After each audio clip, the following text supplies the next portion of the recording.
Muy buenos días a todos. Un gusto estar con ustedes esta mañana en la Ciudad de México, tarde en Europa. En nombre de las organizaciones convocantes a este seminario de presentación del libro, la Mesa 6, respecto a la obra Inteligencia Artificial hacia una nueva era en la historia de la modernidad. Es un placer darles la bienvenida, agradecer en nombre de la Universidad Nacional Autónoma de México, a través del Instituto de Investigaciones Jurídicas, del INADI, el Instituto para el Desarrollo Industrial y la Transformación Digital, la C, especialmente en nombre de su presidente, el doctor Arturo Oropesa, de la Secretaría de Economía, de DPL Group y de la ONUDI. Les damos la más cordial bienvenida a todos los que nos acompañan el día de hoy. Desde luego, muy especialmente a los panelistas de lujo que se han reunido esta mañana tarde para estar con todos ustedes, y que me voy a permitir presentar en un momento más. No sin antes reconocer el nombre de las entidades, del propio doctor Oropesa, doctor, la iniciativa de emprender esta magnífica obra, que realmente pues, es una obra de gran calado, como ustedes lo pueden ver. Es una obra que conjunta visiones de disciplinas muy diversas. Cada quien que vea esta obra, que la consulte, va a encontrar algo en su ámbito profesional, en su ámbito académico de investigación. Es también un compendio de autores y autoras de una calidad académica excepcional, de una trayectoria profesional en México, en Argentina, en Europa, desde luego, Dinamarca, Alemania, autores asiáticos, en fin, ustedes pueden apreciar en esta obra una diversidad geográfica, disciplinaria, muy, muy rica y muy diversa, que hace a esta aportación académica, le da una calidad muy especial. Pues nuevamente agradecer la participación de todos ustedes y sin mayor preámbulo, con la venia de ustedes, con la venia del presidente, el doctor Oropesa, me voy a permitir presentar a nuestras primeras panelistas de esta mañana, a María y a Malena, y posteriormente vamos a tener un segundo segmento con el profesor Timo y la profesora Hannah. Este segmento va a ser en inglés.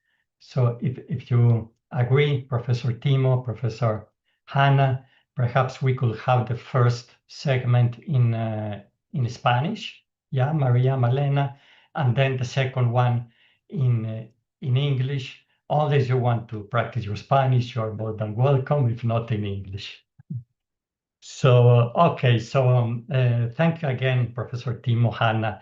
I was just thanking everyone, and of course the audience, for being here with all of you this morning, afternoon in Europe.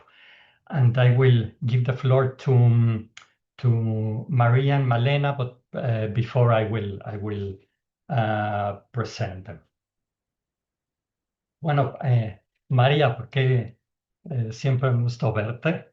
Muchas gracias por darte un espacio para compartir tus reflexiones junto con Malena, un gusto, sobre su participación en esta obra, que es una que ustedes en su artículo toman temas torales, ¿no? Relacionados con la inteligencia artificial, su convergencia con el derecho de autor. Y bueno, la doctora María de Lourdes Vázquez, ella es decana de la Escuela de Derecho de la Universidad de San Andrés en Buenos Aires. Es directora de la maestría en propiedad intelectual e innovación, que organiza la propia universidad en conjunto con la Organización Mundial de la Propiedad Intelectual, la OMPI. Es una destacada académica en el ámbito del derecho, es especialista, a muchos nos consta, en propiedad intelectual, en innovación. María posee una sólida formación académica, ha obtenido el título de maestra en leyes por la Escuela de Derecho de la Universidad de Harvard y ha tenido un liderazgo en el ámbito académico muy rico que refleja su compromiso con la educación en propiedad intelectual, a lo que ha dedicado parte importante de su vida, a la innovación y que han contribuido de forma muy significativa, quiero resaltarlo, a programas especializados de la región. Un verdadero gusto tenerte con nosotros, María. Y Malena, bueno, Malena, desde luego nos acompaña también desde Buenos Aires. Un gusto, Malena Mancini. Ella es profesora, abogada de la Universidad de Buenos Aires, especialista en propiedad intelectual y derecho del entretenimiento. Ujú. Malena tiene un máster en propiedad intelectual e innovación de la misma Universidad de San Andrés, donde ha sido conferenciante,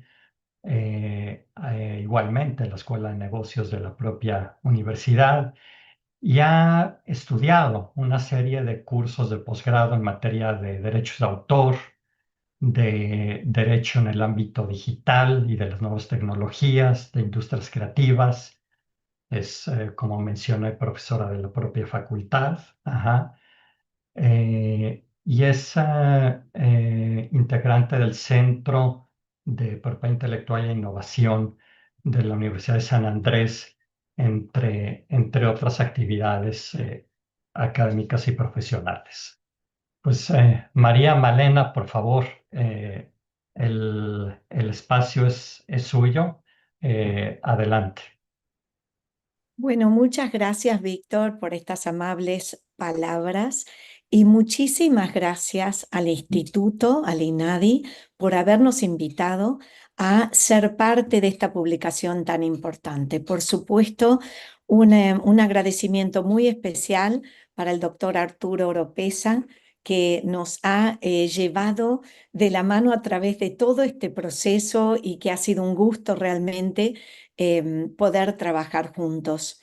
Así que con Malena, que es mi coautora en este capítulo, teníamos pensado contarles un poquito acerca de nuestra contribución al libro. Como bien contó Víctor, nuestra contribución em, a este tema de la nueva era de la inteligencia artificial fue hablar justamente de la regulación en cuanto al futuro del derecho de autor, ¿verdad?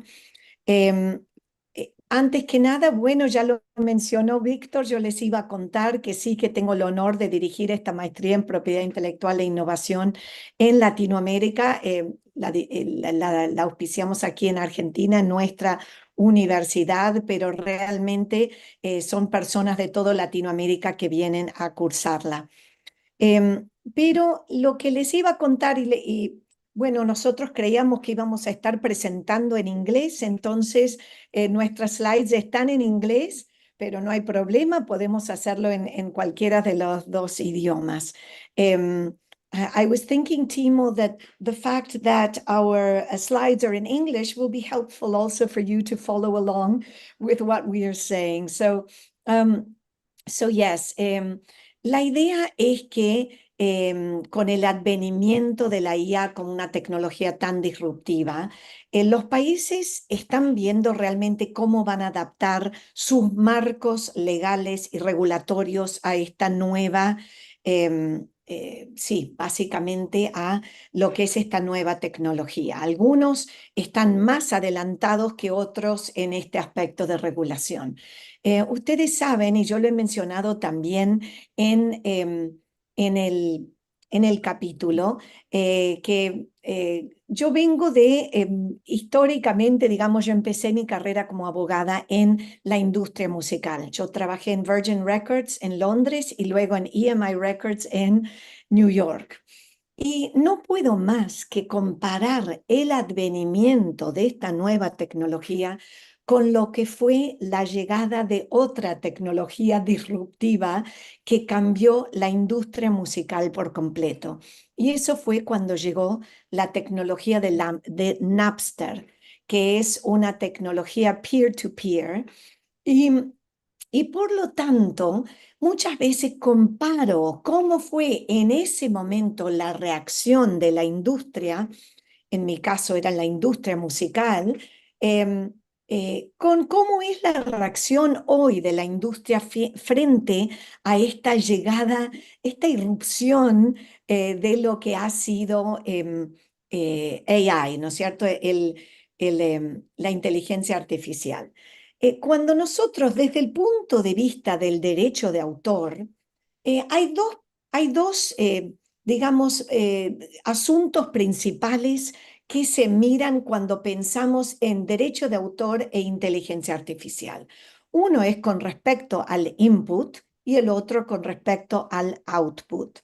En principio yo les voy a contar esto del input, que es algo que realmente es muy interesante y es lo que más ocupa nuestro tiempo en estos tiempos como, eh, digamos, estudiosos del derecho de autor. El gran punto, el gran tema es si el uso de obras protegidas por el derecho de autor para entrenar sistemas de IA generativo es o no una infracción al copyright. Y en este sentido es que entonces nos preguntamos, ¿qué es lo que están haciendo los países, las industrias frente a este gran desafío del input en la IA? Y son, digamos que tenemos en cierto punto tres distintas opciones. Por un lado es ir a los tribunales, litigar. Por otro lado es ir a los contratos, licenciar. Y por otro lado, el tema de la regulación, legislar, ¿no es cierto? Bueno, es insólito porque nuevamente en la era de Napster, lo que más hizo la industria musical cuando vio que ya no podía vender discos en un formato físico como hacía antes, porque las personas estaban bajando ilegalmente la música del Internet, realmente fue muy defensiva y muy litigiosa la reacción. Estaban en la primera columna de iniciar acciones legales. Ahora, en este caso, con el advenimiento de la IA, sí hemos visto muchos casos y los vamos a repasar un poco aquí hoy, como hemos hecho en el capítulo del libro. Pero por otro lado, hemos visto también muchas empresas y muchas distintas, digamos, entidades en la industria que han elegido licenciar. De hecho, poco tiempo antes de que se lanzara el ChatGPT como un sistema de IA generativo por OpenAI a fines de 2022, un mes antes ya Shutterstock, que ustedes conocen, es una base de datos de fotografías, ya había licenciado su material a OpenAI. Esto requiere una negociación, requiere una coordinación, pero bueno, tiene también sus desafíos, porque digamos la verdad, que una cosa es que lo haga una empresa, unos bases de datos grandes, pero ¿qué pasa con el autor individual o el músico, el compositor individual cómo llega a licenciar sus obras a, a una de estas compañías que entrena modelos de IA, ¿no es cierto?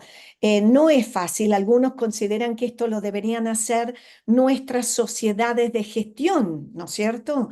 Los que en Estados Unidos, lo que en inglés se llama CMOs, Collective Management Organizations, should they be the ones that are actually going to be licensing works in the name of all their members? Perhaps that is the answer. Estas son preguntas que nos hacemos. Por otro lado, y por último, diría, está también esta tendencia a decir, vamos a regular. En la era de Napster no se reguló a tiempo. Dejaron que el mercado fuera decidiendo. Hoy sí tenemos muchas personas pensando en la regulación. De hecho, en muchos países lo han hecho. Conocemos que en la Unión Europea se ha hecho, en distintos países asiáticos. En Latinoamérica tenemos algunos intentos, algunos proyectos de ley en nuestros congresos. Pero es interesante sobre todo, y les recomiendo un artículo que salió el año pasado, que justamente estoy nombrando aquí, de Christoph Geiger. La verdad es que ahí habla de este Statutory License Model, ¿no es cierto? Una manera a donde haya, como si fuera una licencia obligatoria, un mecanismo a donde el que utiliza obras protegidas por el derecho de autor para entrenar sus modelos de IA automáticamente deberá pagar esto lo que se está exigiendo, ¿no es cierto?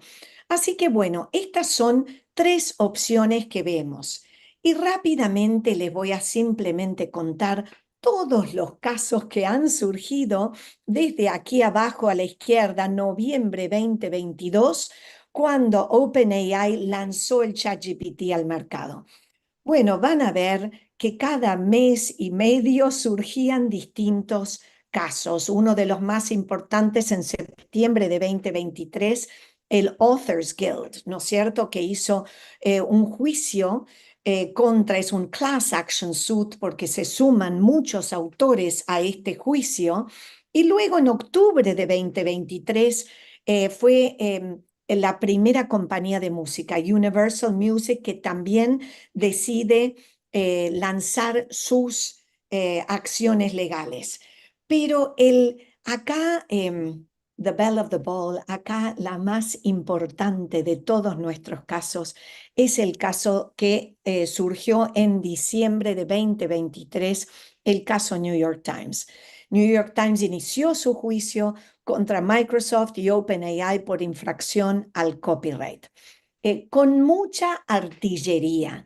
Así como, por ejemplo, vimos que en el caso de aquí abajo de Sarah Silverman, fue rechazado parcialmente el caso porque no logró demostrar similitud sustancial entre lo que son su obra, su libro y los outputs de ChatGPT. Sin embargo, en el caso de New York Times sí se ha podido demostrar esto. El mundo entero está esperando a ver qué pasa con este juicio, ¿verdad? Eh, y diría que el año pasado tenemos un caso un poco interesante porque la RIA o varias compañías de música como Sony Music, Universal Music, Warner Records, los tres y otros labels más, otros sellos discográficos, lanzan su demanda contra Suno y Udio, que son empresas, digamos, entrenadoras de IA, plataformas que realizan infracción al copyright utilizando la música de estas discográficas. Sin embargo, es interesante pensar que estas mismas compañías hoy, además de estarles, digamos, iniciando demandas o están, digamos, en litigación en los tribunales con ellos, también están hoy negociando una licencia. Quiere decir que bueno, está por verse a dónde llegamos con estas con este dilema, con este gran desafío.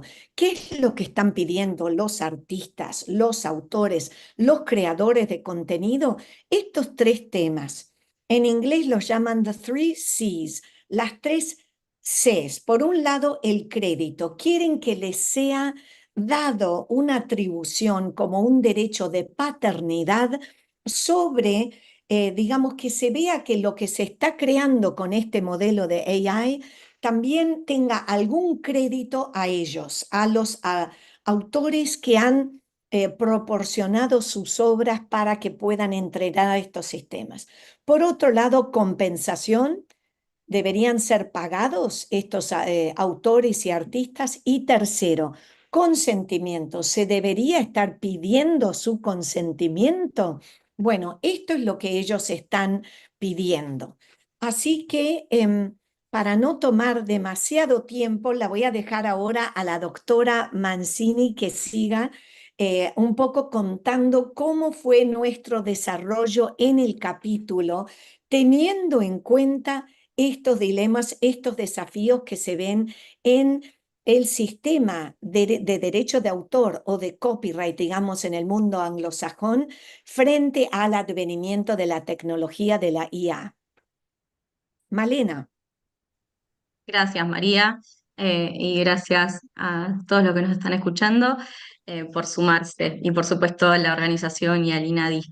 Eh, Perfecto, entonces lo que nosotros hicimos en el artículo es basándonos en este análisis que María resumió muy bien, es hacer foco en cuáles son en particular los desafíos que hoy estamos enfrentando en la región, y digo en la región Latinoamérica como países que son en su gran mayoría de tradición civil, que tenemos este derecho continental que nos distingue, que distingue nuestro derecho autor del copyright anglosajón, porque eso tiene diferencias sustanciales que marcan no solamente cómo tratamos esta cuestión del input y del output, sino qué es necesario hacer a fin de que esto, tener un horizonte o un panorama más claro futuro. Como bien dijo María, hay un montón de casos que hoy están resolviéndose en los tribunales. Vemos que el gran foco de estas situaciones se están dando en Estados Unidos, gran parte porque allí aplican este sistema de copyright, pero también vemos, por supuesto, casos surgiendo en otras legislaciones que también son, que forman parte del common law, como Canadá o recientemente en UK.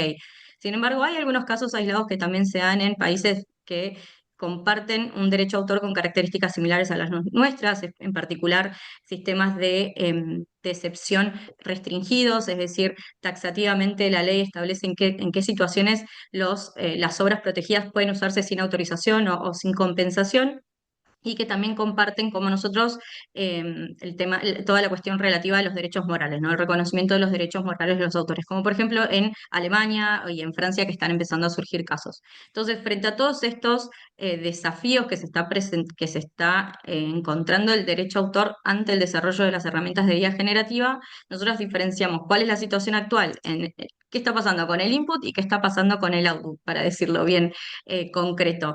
En el input, el mayor problema que tenemos es a lo que hacía referencia María, es este impedimento legal que encontramos en nuestras legislaciones respecto al uso de obras protegidas en el entrenamiento de sistemas de IA. Básicamente, nosotros, al menos en la región, tomemos el caso de Argentina, que es el que más conocemos, para poder usar una obra protegida por derecho de autor, yo necesito sí o sí autorización del titular de derechos, salvo que sea para usos informativos, usos educativos, científicos. En contados casos, o que esté respetando el derecho de cita, yo necesito autorización del titular de derechos. Si no la tengo, entonces no podría usarlo. Entonces, desde entrada tenemos un impedimento legal que dificulta el trabajo que tienen que hacer los desarrolladores de estas herramientas. Em, que ahí incluimos también toda la cuestión de la monetización o del reconocimiento que decía María, que bueno, ya es hacer doble clic sobre una situación que de entrada es compleja. Y del otro lado, del lado del output, tenemos una situación que se discutió mucho al principio cuando surgieron estas herramientas, cuando se lanza, por ejemplo, ChatGPT y otros sistemas de que permiten generar en particular imágenes y contenido audiovisual, que es el tema de la titularidad respecto del output. Al principio se discutió mucho de quién era el titular, eso luego se subsanó a través de lo que son los términos y condiciones de cada plataforma. Hoy la discusión o la diferenciación que se está haciendo, y esto se ve, por ejemplo, en un proyecto de ley muy interesante que hay en Ecuador, es respecto a distinguir sobre contenido generado de manera autónoma por estos sistemas, es decir, completamente generado por la IA, o del contenido que fue generado con asistencia de sistemas de IA. Entonces ahí quizás lo que nos tenemos que empezar a preguntar es, ¿pueden las inteligencias artificiales o la IA generativa crear? Hay autores que refieren a que este es un término antropocéntrico que va ligado a la calidad humana, entonces los sistemas o el software no podrían en sí mismo crear. Bueno, para superar esa barrera quizás tenemos que cambiar o la terminología o la forma en que concebimos estos, estas acciones. Em, y en caso de el contenido asistido o creado con asistencia de herramientas de IA, quizás el análisis que hay que hacer es este contenido original, cumple con los requisitos de originalidad de nuestras leyes o que establece la jurisprudencia, tiene suficiente aporte del usuario o aporte humano para ser considerado una obra protegida por derecho de autor, o cae directamente en lo que va a ser obras del dominio público, es decir, no les vamos a otorgar protección por derecho de autor a estas obras. Estas un poco son las discusiones que nos estamos planteando hoy. Entonces, frente a esto, los casos judiciales, las limitaciones legales y la concepción que tenemos en Latinoamérica del derecho a autor, lo que hicimos con María es pensar cuáles son las posibilidades a futuro, los posibles escenarios para esclarecer esta situación o empezar a abrir un poco el panorama para el uso de estas herramientas en América Latina aplicando el derecho a autor. De vuelta, marco diferencia con copyright, que quizás tiene un manejo en algunos aspectos distintos. Entonces, a lo que llegamos fue a estos tres escenarios que planteamos en el artículo. Escenario uno, que requiere una modernización o una actualización de los derechos de autor, y esto va a conllevar replantearnos conceptos como decía recién, como la creatividad, la originalidad, la autoría, ¿sí? Pensar qué es realmente la creatividad y si el contenido generado por programas o algoritmos de IA generativa alcanza a cumplir con esos requisitos. Como sabemos, en los sistemas de tradición civil no tenemos mayores requisitos para la protección, no necesitamos un medio fehaciente, no necesitamos un registro, pero sí hay un requisito mínimo de originalidad o de aporte del propio creador para que esto pueda ser considerado una obra protegida. Entonces, este primer escenario lo que plantea es que cada jurisdicción va a tener que tomar una postura frente al tratamiento del input y del output y justamente tomar decisiones.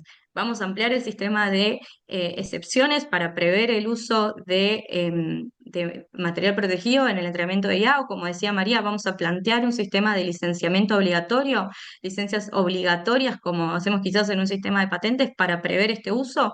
¿Qué implica eso respecto a la compensación? Es decir, una serie de decisiones que se van a tener que tomar si queremos prever este uso y dar lugar al avance de estas tecnologías y no coartarlas desde un inicio porque, por ejemplo, nuestra ley dice que no se puede o solamente se concibe autor a las personas naturales, que es lo que pasa mucho en nuestra región. Entonces, ese sería el primer escenario, la modernización de los de los derechos de autores, perdón, del derecho de autor en distintas medidas, y esto quedará a criterio de cada legislación decidir cuánto sí y cuánto no. El segundo escenario que nos planteamos deriva de varios escritores, en particular una autora que es muy cercana a nosotros porque es parte de la comunidad de nuestra universidad, que plantean que quizás el derecho de autor no es la solución para todo, y hay otros autores que hablan del sobreuso del copyright para defender obras o las creaciones, y que quizás la respuesta no se encuentra en el derecho de autor, sino en otras ramas del derecho o en otras, podemos encontrar herramientas en otras áreas del derecho, como por ejemplo cuestiones de protección de datos, cuestiones de antitrust o competencia o protección a la competencia, que quizás nos pueden ayudar a dar soluciones a estos issues o a estas cuestiones que están surgiendo en el enfrentamiento de los sistemas de IA y las obras, tanto para su uso en entrenamiento como los resultados que generan estos algoritmos. Y el tercer escenario, que quizás es uno un poco más menos arriesgado porque plantea establecer una categoría nueva de cero, lo que llamamos una categoría sui generis, es decir, crear una nueva categoría jurídica para prever la relación, esta relación o estos problemas que están surgiendo ante el uso de obras protegidas o la creación de obras con sistemas de IA que sea tailor-made, es decir, hecha a medida para justamente los desafíos que nos plantea la IA. Por supuesto, ninguno de estos tres escenarios es ni la respuesta correcta ni sencillo de aplicar, porque todos requieren de cambios estructurales.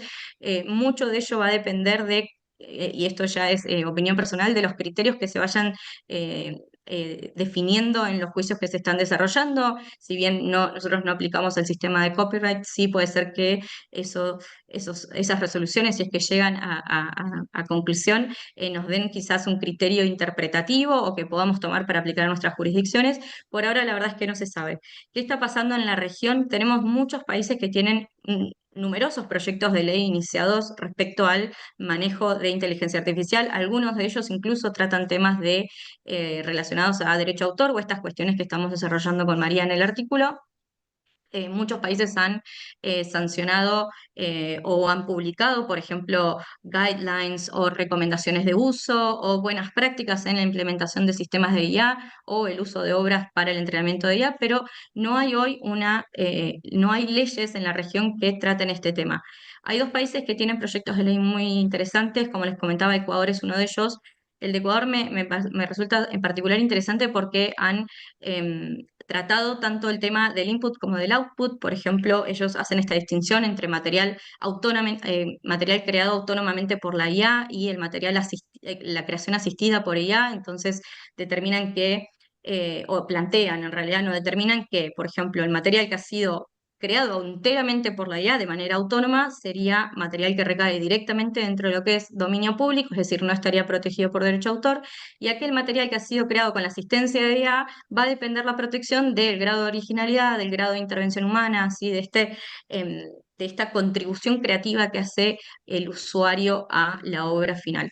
Y respecto al input, lo que establecen es una excepción nueva para el uso de obras en el entrenamiento de sistemas que están destinados a la investigación, a fines científicos o educativos, pero restringiendo bastante qué tipo de entidades pueden desarrollar estos sistemas. Todo lo que sea de uso comercial va a quedar fuera de esa excepción y por lo tanto va a requerir de licencia previa. Y por último, voy a hacer una última acotación al proyecto de ley de Colombia, porque ellos lo que plantean es que este uso, es decir, perdón, el uso para el entrenamiento de sistemas de IA, ahí está María, si querés ir a la próxima, quizás un poco está lo de Ecuador y de Colombia, lo que plantean es que ese uso requiere sí o sí de una licencia previa, es decir, una licencia que tiene que ser concebida de manera previa al inicio del entrenamiento y que esa licencia tiene que ser, o que ese uso tiene que ser remunerado, es decir, se tiene que pagar a los titulares de derechos por ese uso.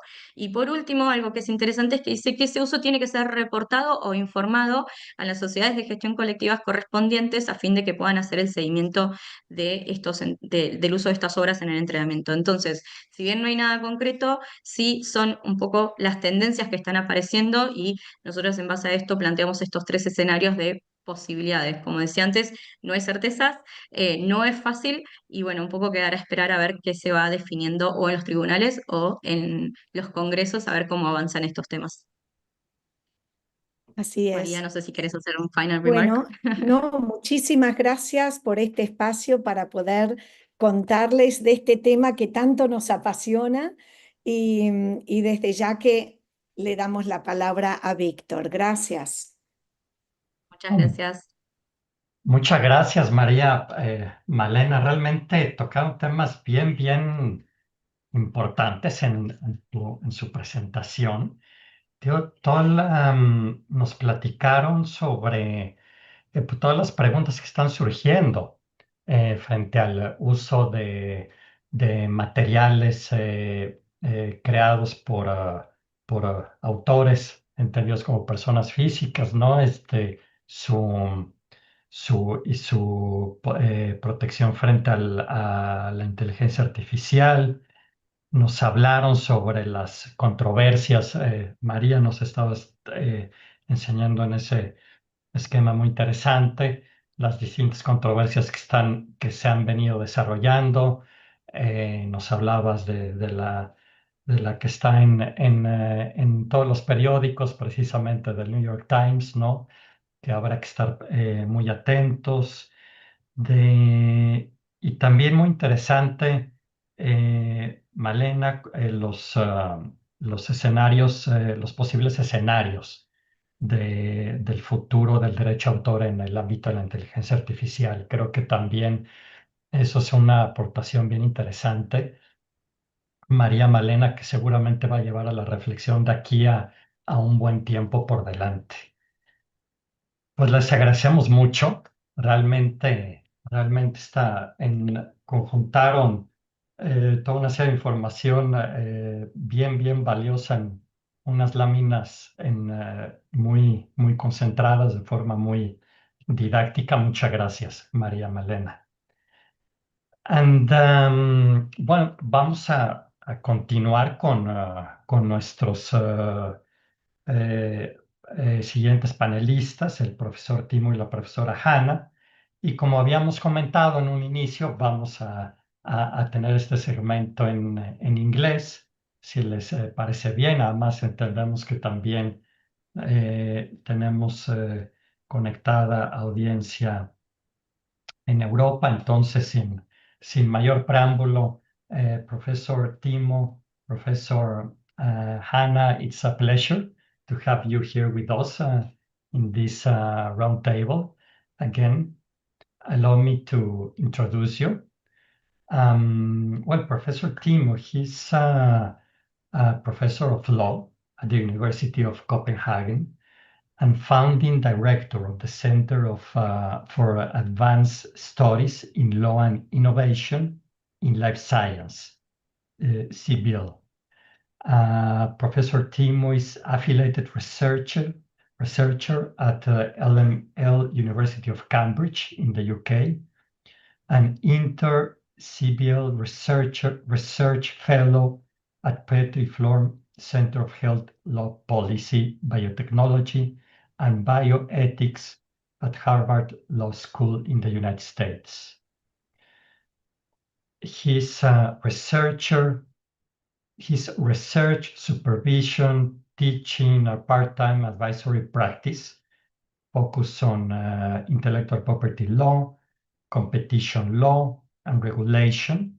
He's been studying deeply these fields with special emphasis on new technologies, Professor Timo, big data, and of course, AI in the field of especially health and life science. Professor Timo also holds a law degree from the University of Göttingen in his home country, Germany, as well as postgraduate degrees in biotechnology and intellectual property from the universities of Lund and Uppsala. He has been global visiting professor at the Technical University of Munich and research fellow at the universities of Cambridge, Oxford, Harvard Law School, and of course the Max Planck Institute for Innovation and Competition. And Professor Timo has also been member in different committees and advisor to the WHO, to WIPO and the European Commission and other organizations based in Europe and other jurisdictions. Thank you for joining us, Professor Timo. And I will present Professor Hannah, who will join you in the panel as co-author of your article. That this article of Professor Timo and Professor Hannah, well, actually the theme has been in the newspapers quite for a long time now, and everybody's paying attention to what's going on, what's happening with the legal developments in the European Union, the new artificial intelligence law framework, and in there, paper, the research, it's entitled "The Law on AI in the European Union: Promises and Challenges." Yeah, compensations in a complex regulatory ecosystem. Professor Hannah Louise Smith, she's a postdoctoral researcher at the Center for Advanced Studies in Biomedical Innovation Law, CIBIL, at the Faculty of Law, University of Copenhagen. Dr. Smith focuses on the regulation of new and emerging technologies, including, of course, advanced medical informatics, artificial intelligence, and quantum technologies. She holds a PhD in socio-legal studies from the University of Oxford, as well as a master in socio-legal research and a BCL in law. Dr. Hannah is particularly interested in how laws are influenced by social norms, right, Hannah? And the role of power in the creation and implementation of law, yeah? And you are also interested in the opportunities to leverage the dynamic nature of law to anticipate and adapt to regulatory challenges. Welcome again. Thank you for joining us from Europe, yeah? And please, Professor Timo, Professor Hannah, the floor is yours. Yes, thank you very much for inviting us, both to the book and to this webinar. It's a huge honor. And as we are learning in Europe, we also might have to learn from other countries how they govern AI. Even though we were first, we are not necessarily best in regulating AI. I think this is a realization that we find in Europe, that the Brussels effect might be, overlapping with other effects from other regions of this world in the governance of AI. So it's a huge honor and a big possibility, I think, for us to engage in a cross-national and cross-regional discussion about these important topics. So if we then maybe can start with the slideshow. I think we need to, thank you so much. We need to start with a few disclaimers. So first of all, we have written this chapter together with our dear colleague Sebastian Poster-Mann. Both Hannah and Sebastian are postdocs at our center. Sebastian is now also assistant professor, and Hannah hopefully will soon be working with us at the Center for Advanced Studies in Bioscience Innovation Law, CIBIL in Copenhagen. Thank you. Next slide. So yes, so here's a few disclaimers. We are doing some, expertise consulting for the WHO committees in digital health and AI ethics, for example.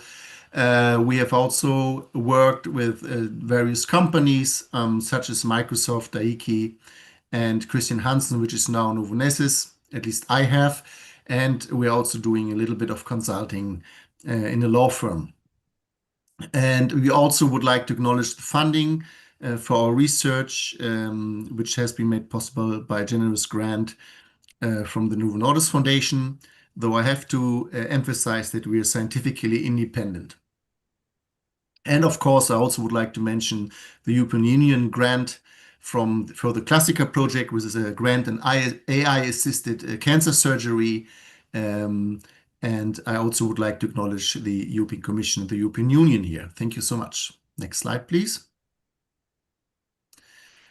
So yes, I think Hannah will now take over and run us a little bit through the agenda for today. Right, Hannah? Yes, so just a brief overview of what we will be presenting today. We will be presenting some of the key features of the AI Act, including its interactions with other key regulations in this area. we will be looking at the AI Act and its potential for facilitating innovation and how it may act as a barrier to innovation, before moving on to the AI Act's potential more generally to respond to this area that is rife with new and emerging technologies, before finishing looking at the AI Act beyond the EU, the more global ramifications of the AI Act, which I think is particularly pertinent for this discussion. Next slide. Perfect. Yes. So the AI Act was proposed in 2021 by the Commission, who received its final approval in March 2024. Then it was published in the summer and entered into force in August 2024. And it is the first comprehensive legal framework for AI. And despite being referred to as an act, it functions actually as an EU regulation. And that is the strongest form of harmonizing legislation that we have in the European Union. It has, as a regulation, direct effect in the member states, and it interacts and overlaps on par with regulations such as the Medical Device Regulation, the MDR, or the Digital Services Act. So we have a very complicated regulatory interacting framework in Europe. Some, in particular SMEs, would call it a jungle. But it is a very sophisticated framework that we have to deal with. So it's part of a wider package as such of policy measures that the European Union has introduced to support the development of trustworthy AI, including the coordinated plan on AI that seeks to create enabling conditions of AI development and uptake in the European Union, to make, this is the ambition of the Commission, the EU the place where excellence thrives from the lab to the market, and the AI innovation package, a suite of measures designed to support European startups and SMEs. And the desire to accelerate action and alignment stems from the EU's desire to be the global leader in developing and adopting AI-driven technologies to promote the development of human-centric, sustainable, secure, inclusive, and trustworthy artificial intelligence. And this also means that some compromises had to be achieved to find the regulatory sweet spot, as I would like to call it, between over and under regulation. And we could talk about the Act well into the night, but we will focus on 4 aspects: its key features and objectives, the timeline of implementation, its interaction with other legislative instruments, and its adoption of a risk-based approach. I also would like to say we have, since recently, realization in Europe that we might have overdone it a little bit in some areas. So we have, as I said, a highly sophisticated framework of regulations.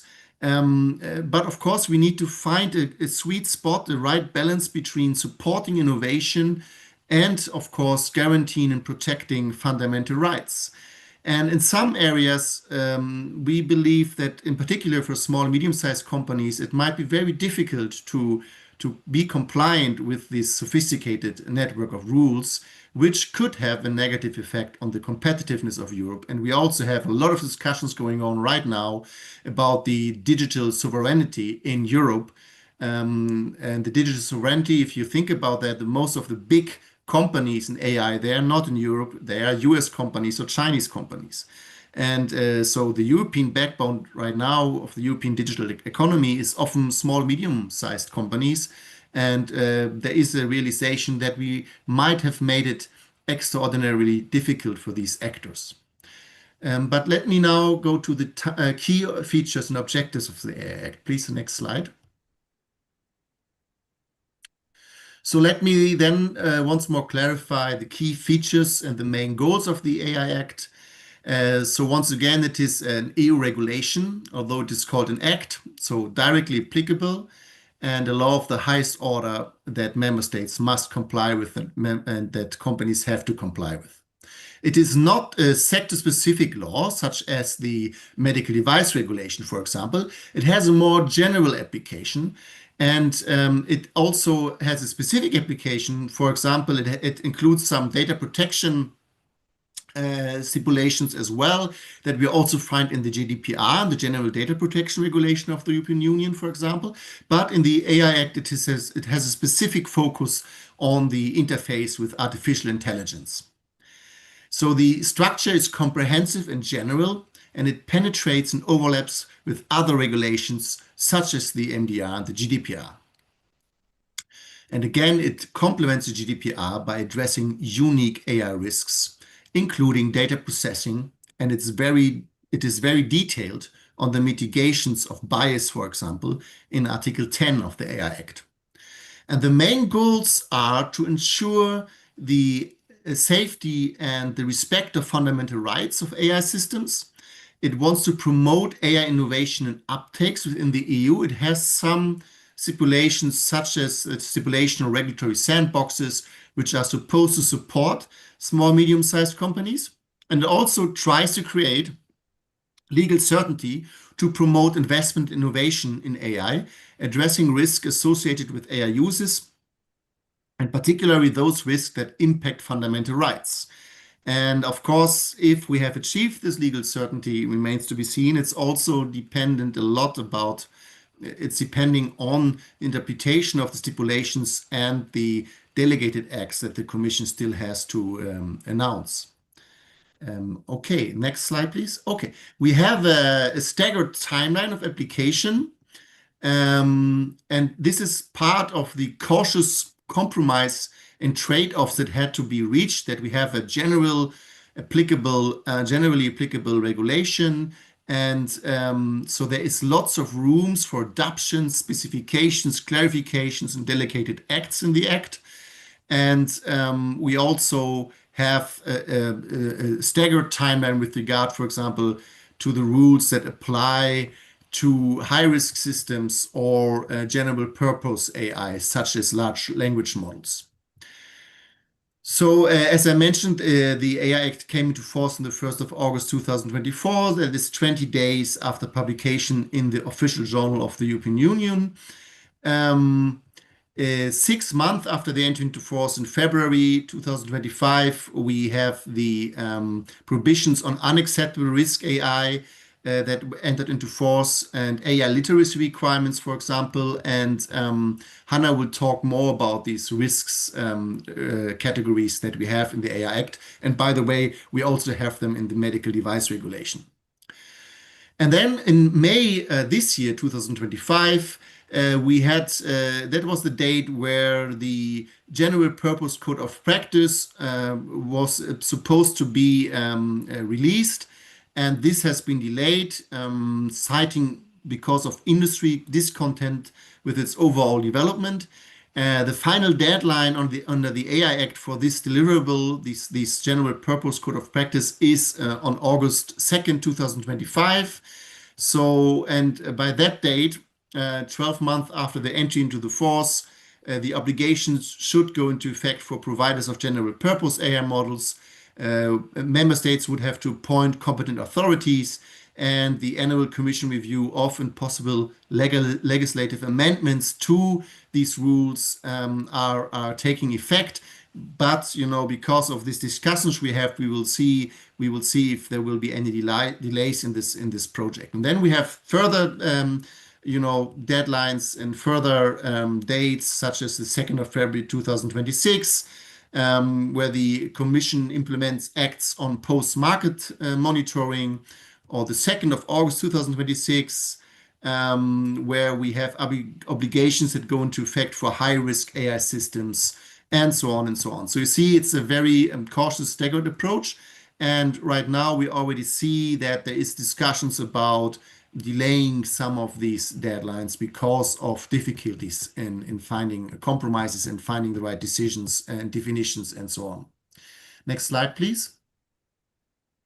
Okay, Hannah, this is for you. Yes, so Article 3.1 is where you will find the definition of AI systems, and they are defined as machine-based systems designed to operate with varying levels of autonomy that may exhibit adaptiveness after deployment, and that for explicit or implicit objectives infers from inputs how to generate certain outputs, including predictions, content, recommendations, or decisions. The key point for our discussion is that these technologies are increasingly integrated into products and services that are already regulated by other legislative instruments, including the GDPR and the medical device regulation that Timo has already mentioned. So one key challenge is how to interpret this increasingly complex regulatory constellation in a harmonious way. Next slide, please. So we can see how this is challenging when we look at the AI Act's interactions with the GDPR. So the GDPR applies when personal data are processed, something that is increasingly done by systems that will also be regulated by the AI Act.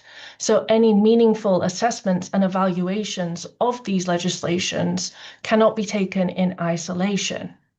It means that certain AI systems must comply with both the GDPR and the AI Act. Now, these do share some core principles like transparency and accountability. The AI Act even requires certain systems to follow the GDPR principles like data minimization and purpose limitation. However, there are tensions between these laws, including the treatment of sensitive data, where the processing of this data is covered by Article 9 of the GDPR, and that includes certain health and genetic data. The sensitivity of this data means there are strict conditions in place for their processing. And in 2020, the EU courts adopted a very expansionist approach to what should be classified as sensitive data. It now includes any data from which an organization could infer sensitive data, even if that original data itself is not sensitive. So that really broadens the scope of sensitive data, particularly when we think of that inference potential of certain AI systems. However, Article 10 of the AI Act allows the processing of this sensitive data where it is strictly necessary to monitor, detect, and correct bias in high-risk systems.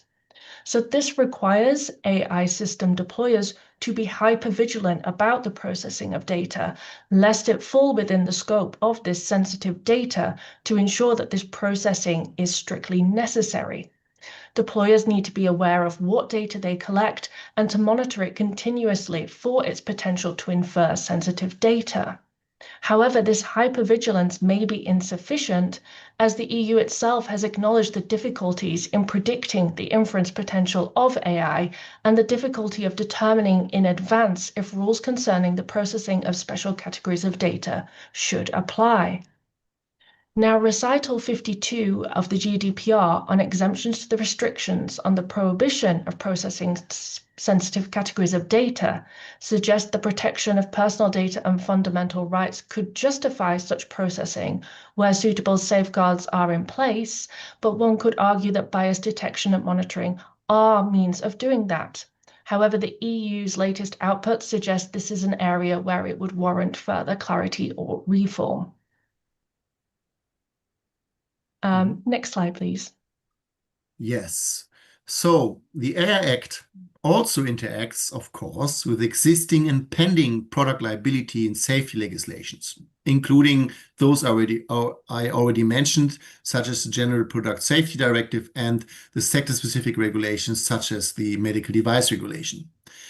The AI Act, however, does not establish a new liability regime, and the recent withdrawal of a legislative draft on AI liability due to lack of consensus in Europe, as well as the recent call by the European Parliament to reform the medical device regulation, demonstrates the seemingly difficult tension between those favoring a precautionary approach and those favoring a permissive approach. So the current geopolitical climate and increasing global competition may support an approach that promotes the EU as an engine of AI innovation, but that is no guarantee of any future prospects, and we will see how this plays out. But it was quite a shock when actually the draft legislation on product liability, on AI liability, was withdrawn. But that said, the AI Act emphasizes that existing product liability laws apply even to AI systems alongside any applicable liability regimes which exist within member states. And this means that manufacturers and developers of AI technologies must ensure that their products comply with safety standards and can still be held liable for certain damages by malfunctioning AI systems. But we need probably to have more clear rules in this area. So the legislative process has been interrupted, but I think it's ongoing to have more specific rules on AI liability. And high-risk AI systems in particular must also meet essential safety requirements, which align with existing product safety directives. And this includes conducting risk assessments, ensuring human oversight, and providing necessary documentation for compliance. We have quite specific rules in the AI Act on that, and these also interact with similar rules in the medical device regulation, for example. Next slide, please. Hannah, your turn again. Yes, and this is an image that is included in our chapter in the book, and it demonstrates how the AI Act adopts a risk-based approach to classifying AI systems and tailoring obligations accordingly, with risk defined as the combination of the probability of an occurrence of a harm and the severity of that harm. Now, those posing unacceptable risks due to their impact on EU fundamental rights are completely prohibited. They cannot be placed on the market. AI with the potential to impact health, safety, and fundamental rights, but falling short of posing an unacceptable risk, are deemed to be high risk and attract the most onerous levels of duties and obligations that Timo has just outlined. Certain other AI systems are subject to transparency requirements that focus on making sure users are aware that they're interacting with AI. So these tend to cover chatbots and the like. Article 51 was a very late addition to the AI Act, prompted by the release of ChatGPT, and that covers general purpose AI that may pose systemic risks. These do not have the same static risk profile of other AI systems, and the AI systems focuses on the size of this group of AI systems to determine their risk level. Now, there are significant benefits to using risk to determine the burden of regulatory obligations. It's a useful tool to prevent the under or over-regulation of AI systems, thus reducing barriers to innovation and allowing producers and deployers to better determine compliance costs. Nevertheless, there is not crystal clear clarity, and one cannot guarantee that an AI system will always remain within the same category. Reassessments may take place upon significant changes, but there's no guarantee that only significant changes will prompt a shift between these categories, and instead we must rely upon periodic reporting and audits. Now, this understanding of risk aligns the AI Act with other legislative frameworks that should hopefully facilitate a streamlined regulatory environment, but it's not without its issues. It presupposes the ability to identify the appropriate risk category prior to the AI system's deployment. Second, this understanding of risk stems from product safety that might not capture risk to fundamental rights and may undermine the ability of an assessment of AI to fully capture the range of risks that it may pose.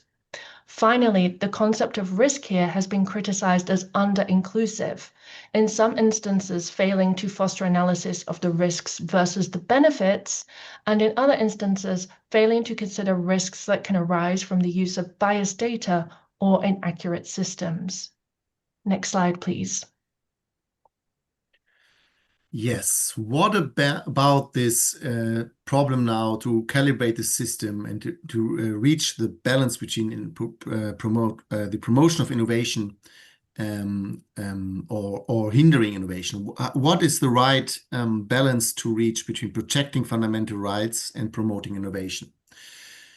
As recent developments, such as the call that I already mentioned by the EU Parliament to urgently reform the medical device regulation, or the recent withdrawal of forthcoming EU legislation on AI liability has shown, it is a very complicated task to balance the risks of over and under regulation, to protect the citizens' rights, EU values, and the competitiveness of the European Union at the same time. In other words, it's not easy to find a regulatory sweet spot that effectively supports the realization of AI innovation and beneficial opportunities, while at the same time addressing the potential risks that this technology entails. And this is also reflected in the discussions surrounding the implementation of the AI Act, which in combination with other regulations such as the GDPR have created a challenging environment for smaller and medium-sized entities or university-based innovators that may lack the resources to navigate and comply with the complex and interrelated regulatory requirements. The AI Act includes for sure provisions that allow for developing more adaptive forms of regulation through delegated acts, and it also entails certain provisions that are supposed to protect small and medium-sized companies and also to support them, such, for example, as the research and development exceptions that we find in Article 2 of the AI Act, or the provisions on regulatory sandboxes in Article 57 of the AI Act. But there is a risk that the implementation of these provisions is not sufficiently backed up by sufficient resources for the relevant authorities and stakeholder capacities. For example, there are all kinds of member states are trying to set up regulatory sandboxes now, but how to exactly run them, how to implement these rules, which are very capacity dependent, is a challenge that we're facing right now in Europe. So there is a risk that innovation may be unduly inhibited due to too many barriers for the development of groundbreaking AI technologies within the European Union. And I think we also have to ask us about the risks of not using AI in certain areas where AI could really help. And with the adoption of this complex regulatory framework being a reality, and considering the increasingly fierce global competition in AI-related innovation, it therefore appears important to provide sufficient support for smaller innovators and startups in the area. And we still also have to consider, and I would like to stress it again, that these actors, such as SMEs, play a significant role for the European economy and competitiveness. And we only have a few large companies in Europe that are really leaders in the AI field. And I can just mention one example. When I talked to one of the bosses of the regulatory department at Siemens, which works with medical devices, and Siemens is, of course, a bigger company. They don't have a problem to comply with the rules under the AI Act. They can handle that. They have the department, they have the resources to make sure that compliance is assured in an efficient way. But they are also concerned about the ecosystem in Europe. And even the big players, such as Siemens, are dependent on smaller developers, on new innovative companies that they can either get licenses from, or that they can merge with, or that they can purchase. And of course, even the big players are worried about the impact that this stringent regulation that we have in Europe has on these players. In addition, of course, finding investors is another great challenge in Europe and for universities in Europe and small, medium-sized entities in Europe. Why I think it is also so important to have a clear IP and technology transfer strategy in place for Europe. Right now, we're in a situation where a lot of inventions are made in Europe. We still have a high capacity in the area, although we are losing ground. But often the innovation and the step towards the market approval of these products and where they're marketed, this is going to happen elsewhere. So often we plant the seeds in Europe, and then the fruits of the trees that we plant are being harvested elsewhere. And this is an issue that we have to face in Europe. Next slide, please. And as we can see, the AI Act as this broad, generally applicable regulatory framework also entails a lot of challenges. We could see this when the large language models and general purpose AI really hit the market I mean, it was around for a longer time, but it really came to the attention of legislators and policymakers in 2023 and in 2024. And that led to a delay of the enactment of the AI Act because they quickly had to adapt certain rules to react to these new developments. And this shows already the challenge that we have with an AI Act which tries to be all-encompassing and all-encompassing legislation. And I think any evaluation here should be premised upon three aspects. How far can the provisions respond to future developments? We have to ask this ourselves. So we need to have sufficient adaptability and flexibility in the provisions. How are the different actors able and willing to react to technological developments when implementing, interpreting, following, and enforcing the AI Act or similar legislation? And the third question we have to ask ourselves is how far can the AI Act adapt to future changes in the wider regulatory ecosystem? Meaning, how does it interact with new legislation that might be forthcoming? Next slide, please. Hannah, it's your turn again. Yes, so moving on to our final point that looks to the potential for the AI Act to have a global impact. Now, it has this potential in several distinct ways. Article 2 is the most direct example, stating that the AI Act applies to all providers that place AI systems on the EU market or whose systems are used in the EU, even if they themselves are based outside of the EU. The second one is a little bit more diffuse, and this arises from the fact that the AI Act is the first comprehensive legislation to specifically govern AI. Its broad reach means that many companies, even those based outside of the EU, will have to abide by its rules, and to reduce regulatory burdens and duplication, may adopt those rules outside of the EU as well. It might be that even if other countries do decide to regulate in this way, they may be strongly lobbied by industry to align with these existing rules. This is something known as the Brussels effect that gives EU rules a global impact, but it is unclear if such an effect will arise in the context of AI, due to the current geopolitical climate that means many other jurisdictions are seeking to also become a world leader in AI in a way most amenable to their needs and the existing regulatory setup that they have. Furthermore, it's unclear if such an impact is even desirable, with some concerned that it would embed a regulatory framework that's premised on product safety and pays insufficient attention to how such technologies pose risk to fundamental rights, prompting a global reduction of such protections. Others highlight the risk of over-regulation in this area, and as Timo has mentioned, this is shared by figures within the EU that are now focusing their efforts on streamlining the current regulatory landscape, which is a stark contrast to its more recent prolific legislative efforts in this area. Next slide, please. Yes, so we come to the takeaways now. Thank you, Hannah. So I think what we conclude is that the AI Act is, of course, a hugely important and highly ambitious centerpiece of legislation that tries to reach a reasonable balance between effective regulatory oversight and fostering innovation of a dual-use technology.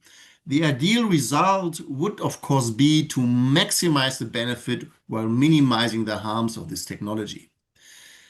Yet what we also see during our presentation, also due to new developments that we see on the EU level, it is not easy to find this regulatory sweet spot, and many trade-offs and compromises will have to be considered in a rapidly changing world that requires adaptability. It is therefore particularly important, I think, to include a wide range of stakeholders informing the implementation of the AI Act. And this also means that funds and resources have to be directed to increase the capacity of the companies and the stakeholders that have to be compliant with the AI Act, but also the capacity of the authorities that need to govern and to monitor its implementation.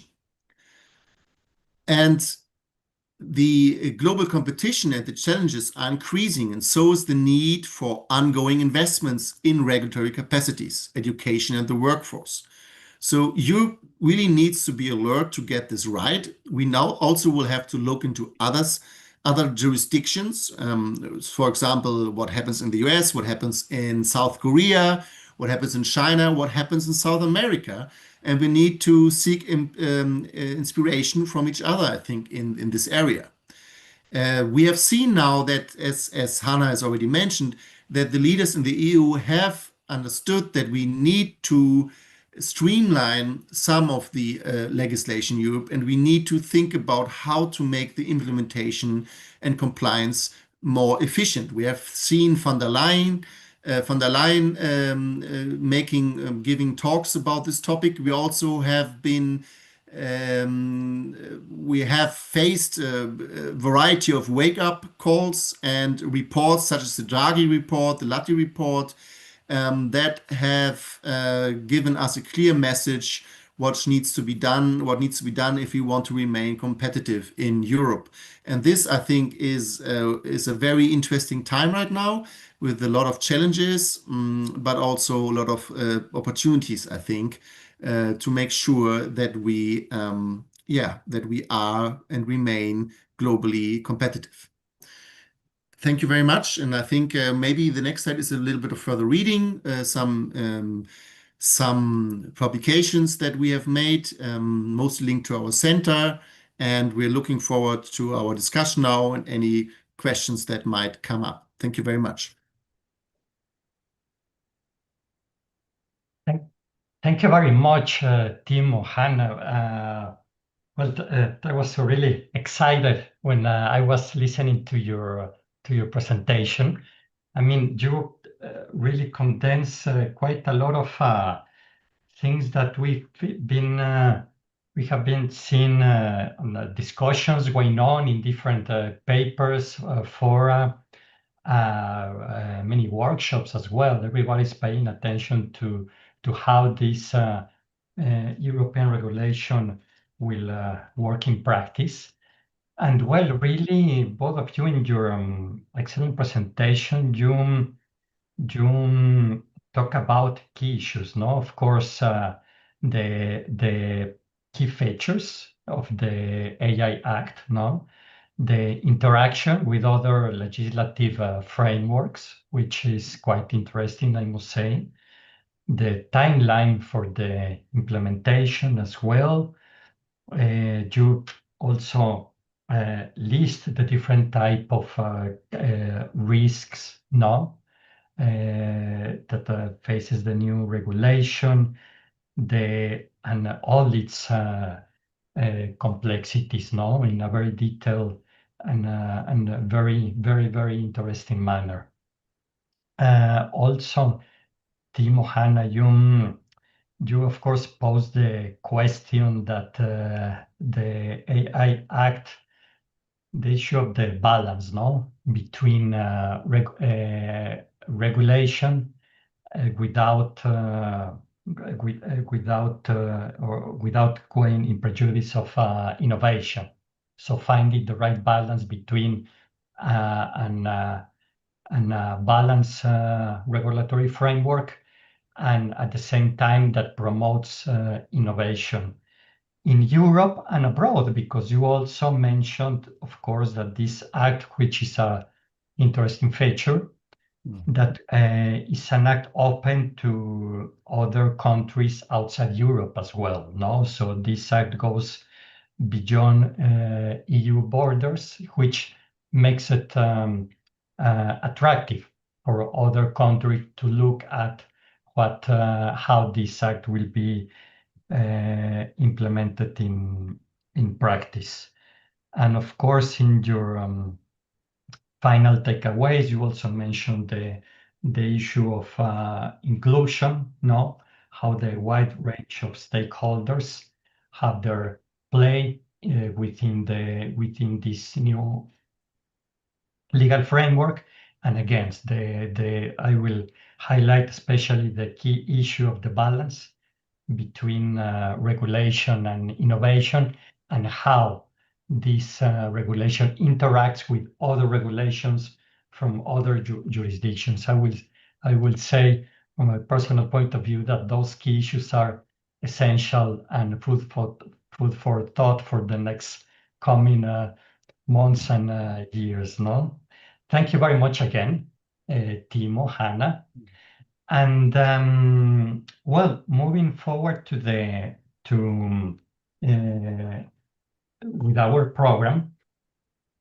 Now, if you allow me, we will now change to Spanish again. Yeah, so you will No have a problem. nice opportunity to practice it. I And just wanted, can I just add, thank you so much again for giving us opportunity. I also really enjoyed, I could see it from the slides. I didn't understand everything that was said, just a little bit maybe from my Latin skills, but Marlena and our other colleague that had to leave us, Professor Van Quest, I think it was also very interesting to listen to you.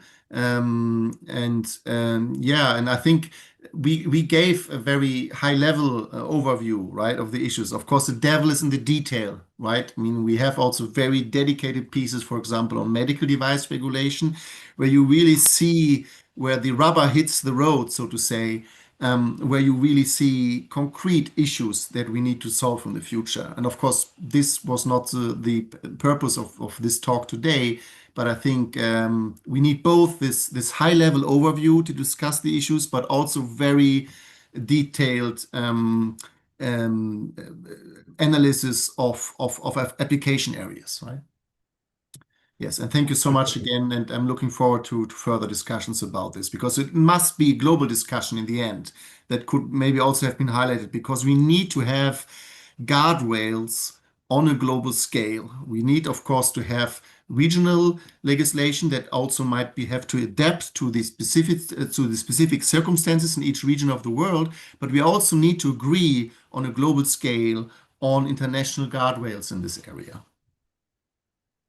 Thank you. Absolutely, Timo. I think we're grateful for having you here in this seminar, and of course, having you as authors of this excellent academic paper in the book. Yeah, thank you. And if time allows, after the presentation of Professor Kiyoshi Tsuru, we may have a final 5-minute summary, so to exchange final views if time allows, and if that's okay for you.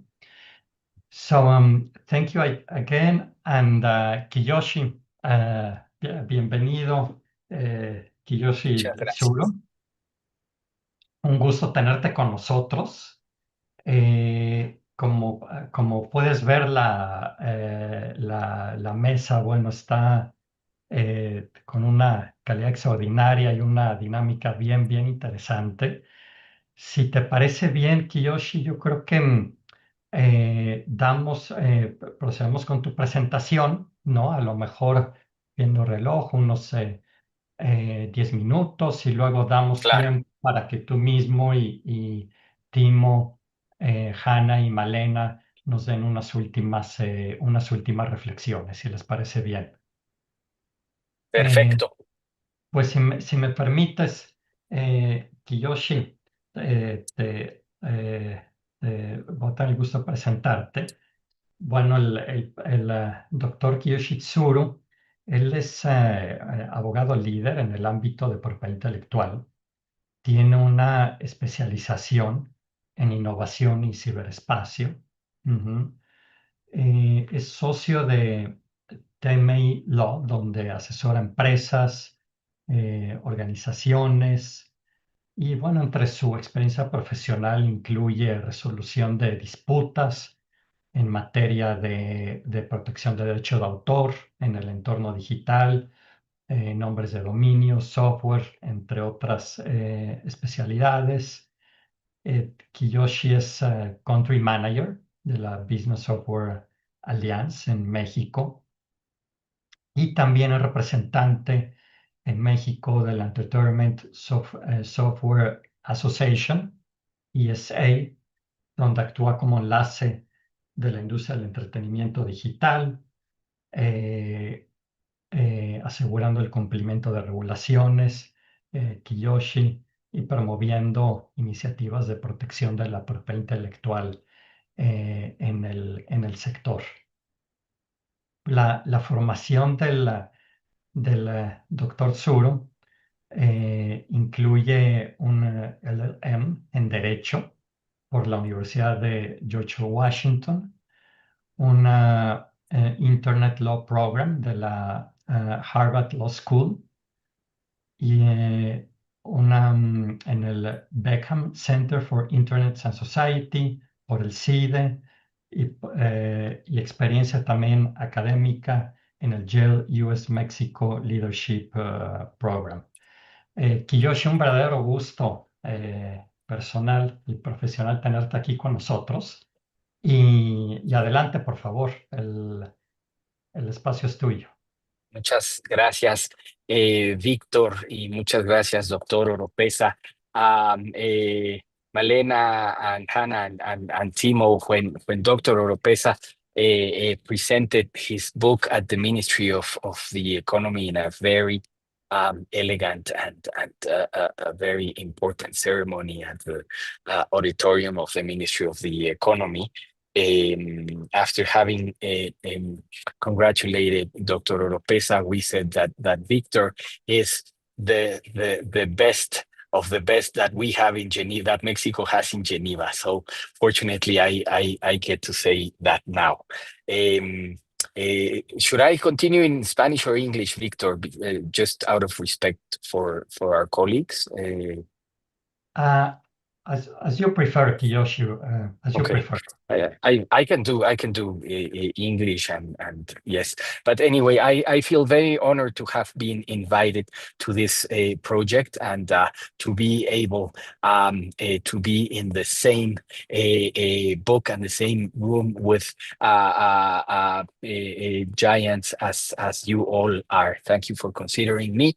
I apologize for being late. We have a complicated case, and I was summoned by a high-ranking officer. I could not say no, but I ran.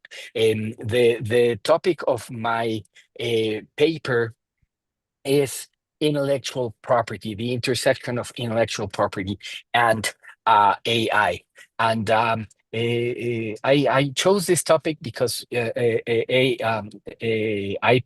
is probably the only thing that I know about in life, and I wanted to do a comparative study of how the issue of authorship has been handled around the world.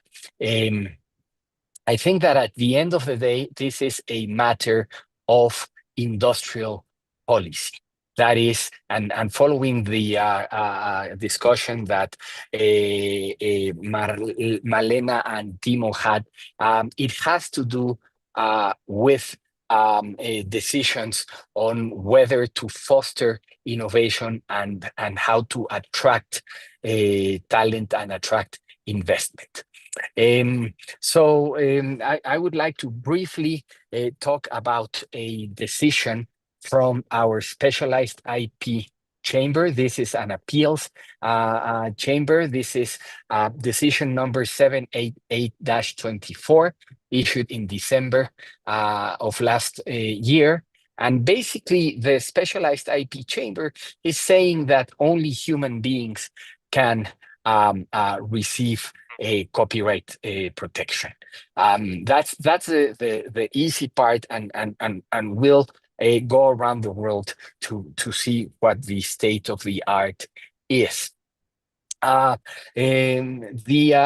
chamber said basically that our copyright law and copyright international instruments protect authors, i.e., human beings.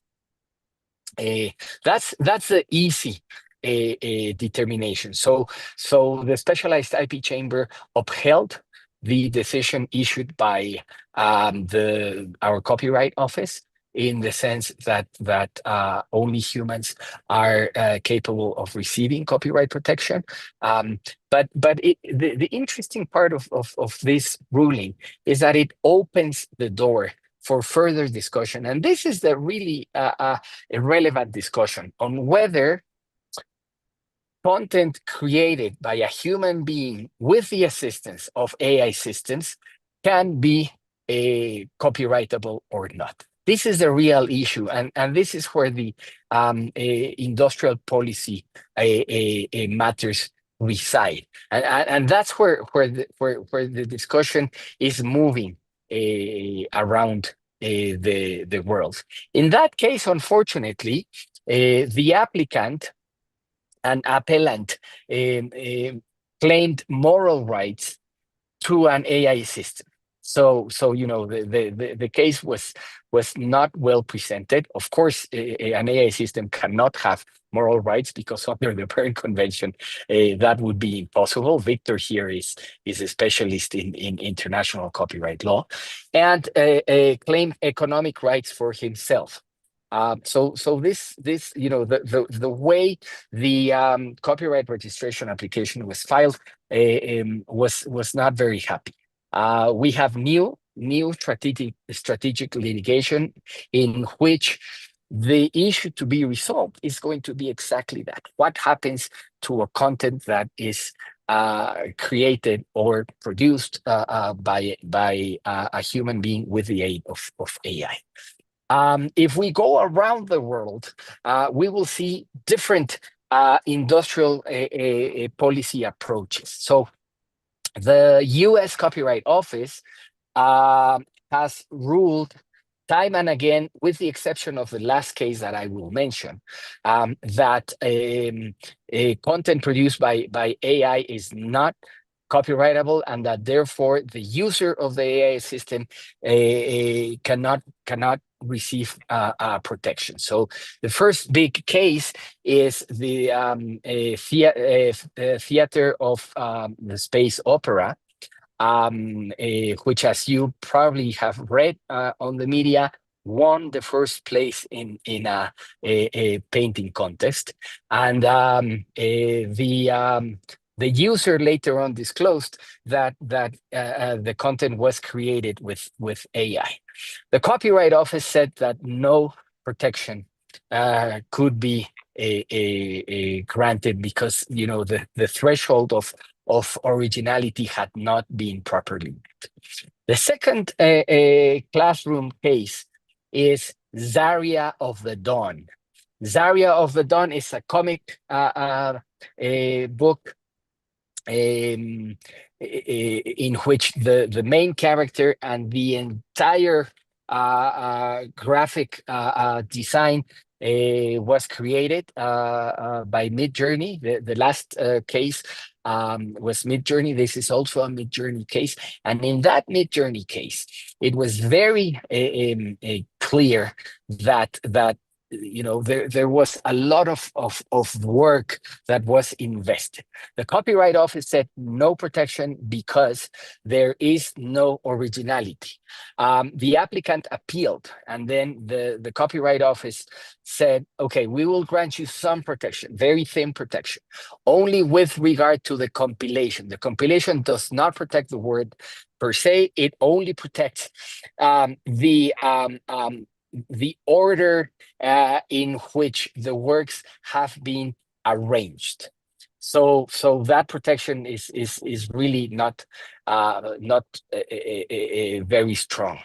It also said that the applicant had proven that the text had been written by said applicant, and therefore said that they would grant copyright registration to the copyright registration to the text, which is also not very valuable. No, there are a few dozen cases that went in the exact same direction. With the exception of a rather recent case 4 or 5 months ago, in which the applicant created a work of art called A Single Piece of American Cheese.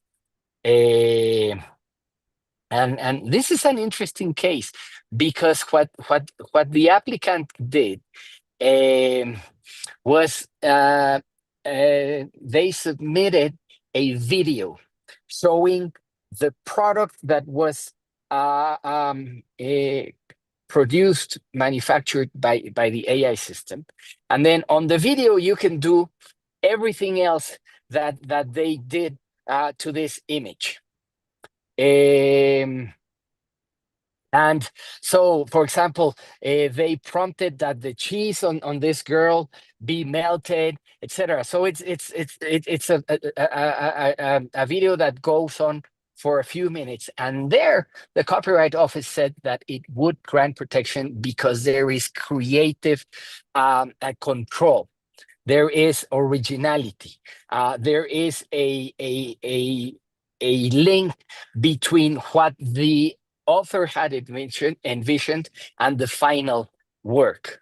So this is very important. And very quickly, so this is important, but the Copyright Office has said in its second report that they will decide each a work on a case-by-case basis. But you know, this is very interesting.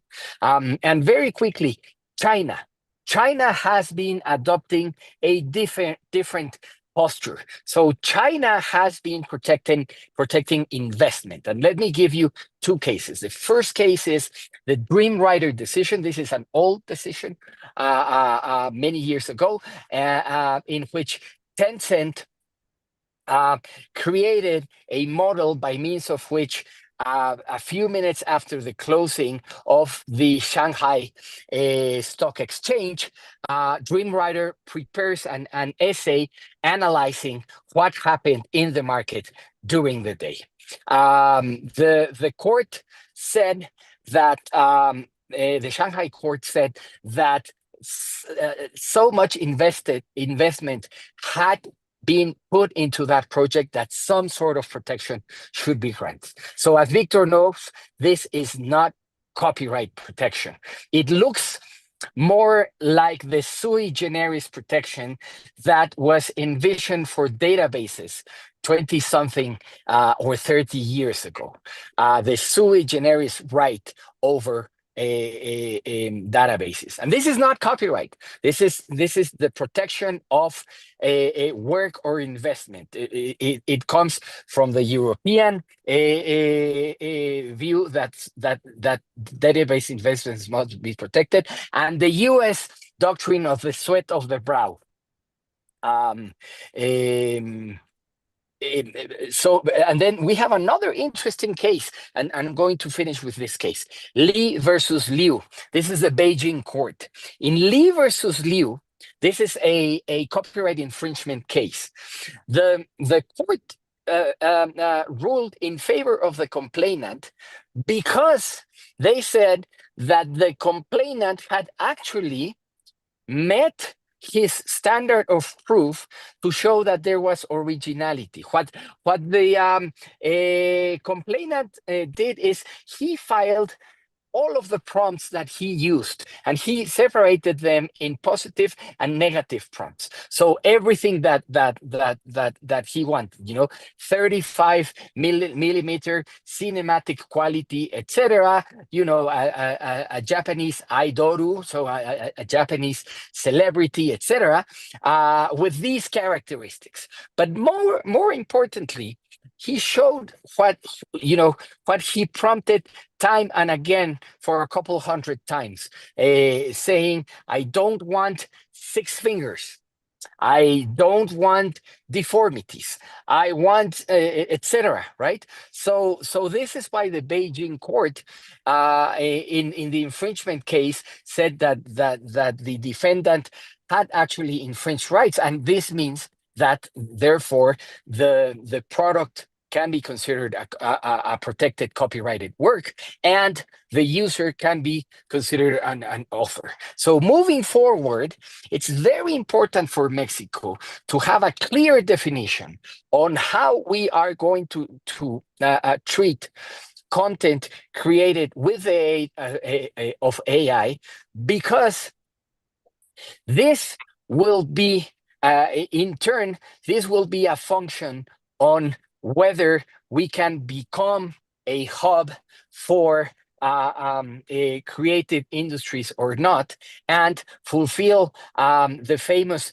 Plan Mexico that our president has put forth in order to give Mexico a competitive advantage in this digital economy. Thank you very much.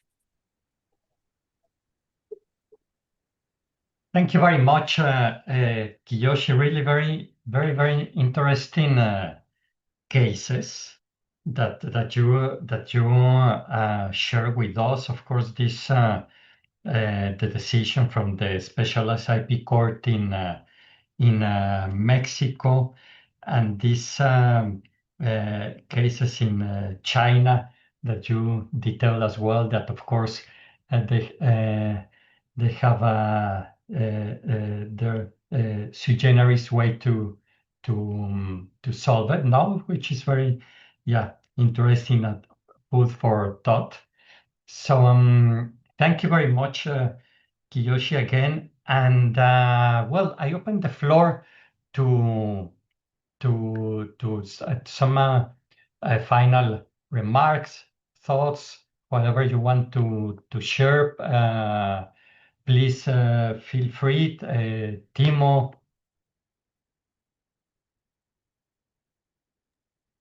Yes, thank you very much again for inviting us, and thank you, Kiyoshi, for giving your talk in English. Highly appreciated. Although I also appreciated our Spanish talks, I have to say. So I am not a copyright specialist, but I'm fascinated by these topics as well. And what we can see, I think that we have a global battle of being the best in regulating and enabling AI technologies. Everybody wants to be on the game, but everybody also wants to make sure that we sort of regulate the potential harms that this technology could have for certain stakeholders. And this is a tricky balance, and I think we're all facing that around the world. I would like to again highlight that we also, when we think about the ethics and getting the balance right, which I always call this regulatory sweet spot, this of course has to include regulation, but also the protection of the technologies. And copyright is certainly very important, but so are other IP rights like trade secrets, patents even. I'm coming from the patent area originally, so there's a lot of interesting stuff going on with regard to AI-enabled technologies, not only in question of how can we use AI to facilitate the patenting process, but also what can we patent. What kind of AI-enabled technologies can we patent, and how should it be sufficiently disclosed and so on. So these are all, I think, exciting discussions, and yeah, I think this will keep us busy for the time to come. And with fascination, I'm looking at different approaches that are being developed now all over the world. I know that South Korea, for example, has just enacted a new AI Act, which is also very interesting to look at. And certainly, I would also be very interested to learn more about Mexican approaches. So thank you very much. Thank you very much, Timo. Perhaps Hannah, do you want to add something? Yeah, I'm just so excited about the opportunity of publishing the EU perspective within this book. I think it's a really good step in making it a true global conversation about the regulation of AI, and a way to incorporate the stakeholders that should be incorporated into these discussions. And I really appreciated the other talks and their willingness to adapt to my monolingual tendencies. So thank you so much for that. Thank you, Hannah. And Malena, please. Thank you, Victor. I will switch to English now. Sorry that we did our presentation in Spanish. We were ready for English, though. Everything was very interesting. Thank you, Timo and Hannah. the first time that I'm in a conference where they approach the connection of this big AI act with other legislation, and how important it is to have like more open oversight of everything, how everything works. I know, Timo, you said that, or Hannah, I think, that these European acts do not apply to all the world, but we are looking to how the EU solves these issues. So it is very important to understand not only how they work, but the reason for them to be like that way. So I think it's very, very interesting to learn more about that. And thank you, Kiyoshi, for your presentation too. I think you touch base with some of the things that we worked in our paper with Maria, especially you reinforce this third scenario that we propose about the sui generis approach. Also in our paper, we mentioned how this was used in databases and how that can be maybe a solution. Not everything is copyright, I agree with that. So it's interesting to hear about those cases that you brought to the table. So thank you, Dr. Oropesa, thank you, Victor, and thank you all of the other panelists. Sadly, Maria had to get on a plane and she couldn't be here, but I'm gonna be extending her thanks also. Thank you very much, Malena. Really, and well, Kiyoshi, I come back to you again. Please, some final thoughts, remarks. You also referred not only to Mexico but also to other jurisdictions as well. How IP rights have been solved by the courts. Please go ahead. Sorry, you're muted, We can hear Kiyoshi. you. I apologize. From the Mexican point of view, which is the only one that I have been following rather thoroughly. For example, yesterday the Ministry of Science and Technology and Humanities launched a committee of legislative analysis as part of the works of the AI working group, and tomorrow and the day after tomorrow, the government is going to launch its AI lab. And the discussions that we have been having is that, for example, what I placed on the table yesterday is that, you know, this discussion on whether regulation kills innovation is a super simplistic discussion. We should probably move forward, and the question is, to me, not one about to regulate or not to regulate, but how to regulate and the extent. And for example, the Japanese case is very, very interesting, right? They are talking about innovation and there are no economic sanctions, etc. All of this to say that in Mexico, we are in the middle of a complex geopolitical crossroads, but we have to resist the temptation of simply copying.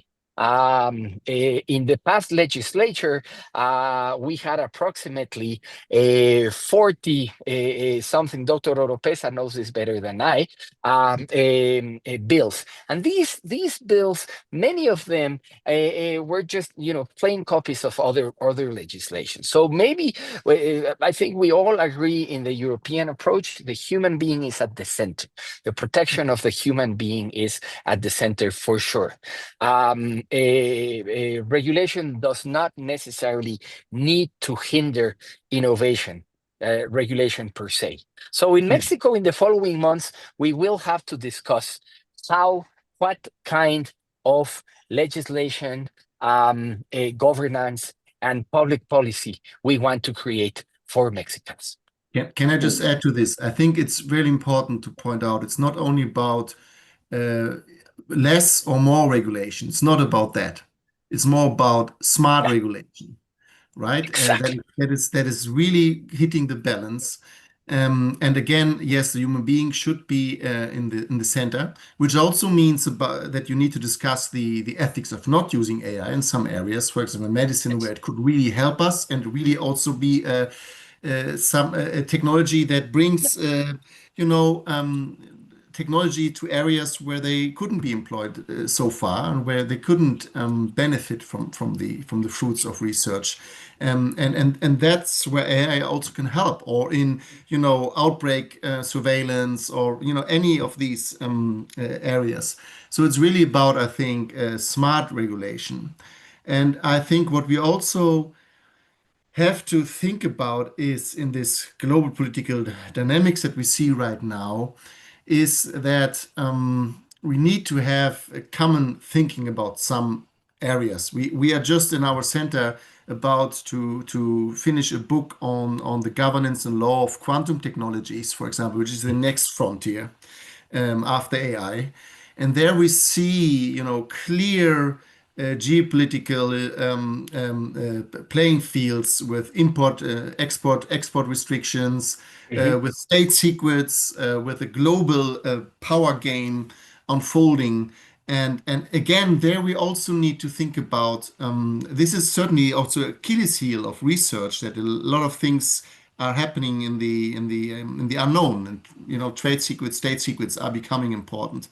To develop global approaches here, well, the question is basically, should it be as open as possible and as closed as necessary, or as closed as possible and as open as necessary? And right now, in some areas, we have more a tendency towards as close as possible and as open as necessary.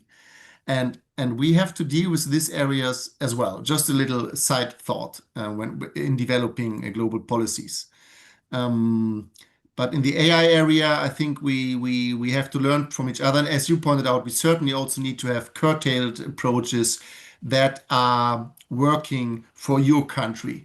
Yeah, I mean, we talk a lot about contextual bias in AI. So solutions that work, for example, at Stanford or New York or in Brussels, do not necessarily work in a rural area somewhere in another area of the globe. And we need to think about context as well when we think about the regulation of AI. Thank you. Absolutely, absolutely. Indeed, thanks very much, Timo. I don't know if somebody want to react to these final thoughts.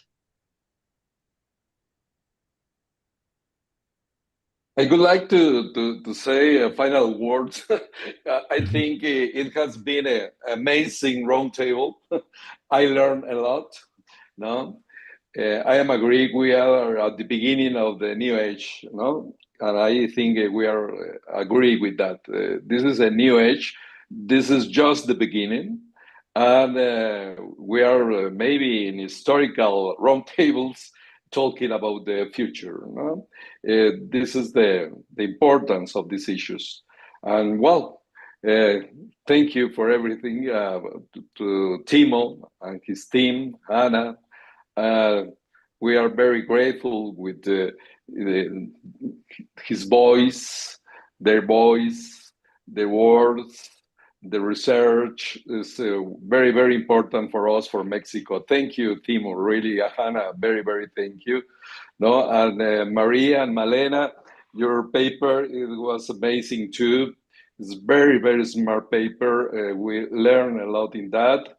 And the book, it's very, very good in the chapter of the regulations, in the different chapters of the book that has many issues, or try to manage different issues. And Kishori, thank you for arriving late but on time too. Thank you for all, and thank you for everything. And Victor, thank you for this excellent management of this roundtable. No, thank you. And when I insist, is the beginning. We share different new goals in this important matter. No? The artificial intelligence, I think, is the our future. We want or not is our future. Thank you. Thank you.